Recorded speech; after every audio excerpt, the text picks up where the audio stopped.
এত বড় রিসর্ট দেখে আমাদের চোখ তো একেবারে ছানা বড়া। একবার ঢুকলে রাস্তা ভুলে যাবার জোগাড়। চারিদিকে শুধু আভিজাত্যে আর সবুজের ছোঁয়া, মনে হচ্ছে যেন এক রাজপ্রাসাদে চলে এসেছি। অনেক অপেক্ষার পর আজ ফাইনালি আমরা দীঘা যাচ্ছি। সকাল সকাল ব্যাগ গুছিয়ে নিয়ে বেরিয়ে পড়লাম এক রাস আনন্দ নিয়ে।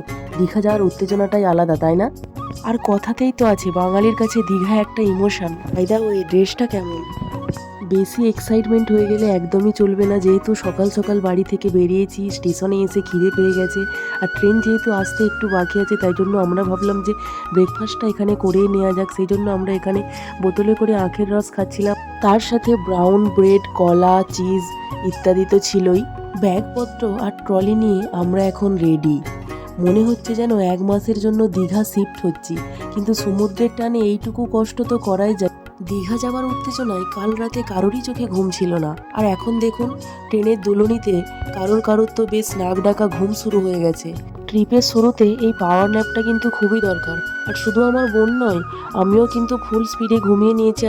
জানালার বাইরে দিয়ে গাছপালাগুলো সব দৌড়াচ্ছে, আর মনের মধ্যে তখন একটাই চিন্তা, কখন পৌঁছাবো দীঘা, আর কখন খাবো সেই সমুদ্রের ধারের মাছ ভাজা।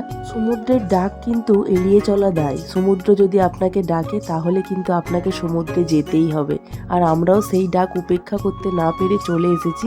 অবশেষে পৌঁছে গেলাম আমাদের গন্তব্যে। দীঘার মাটি স্পর্শ করতে না করতেই জগন্নাথ মন্দিরের দর্শন পেলাম। এইবারে দীঘা আসার কিন্তু মেন উদ্দেশ্যই ছিল জগন্নাথ মন্দির। এই দেখো, এত কথার মধ্যে তো আমি ভুলেই গেছি যে আমরা কারা কারা এই ট্রিপে ছিলাম। আমরা ছিলাম, দেখতেই পেয়েছো তোমরা, আমি, আমার বর, আর হচ্ছে যে আমার বোন।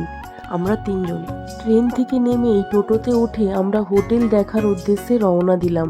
পার হেড আমাদের 10 টাকা করে নিয়েছে। আর কোন হোটেলে থাকছি, কোথায় থাকছি, কি করছি সেটা দেখার জন্য অবশ্যই পরবর্তী ভিডিওটা কিন্তু তোমরা দেখবে।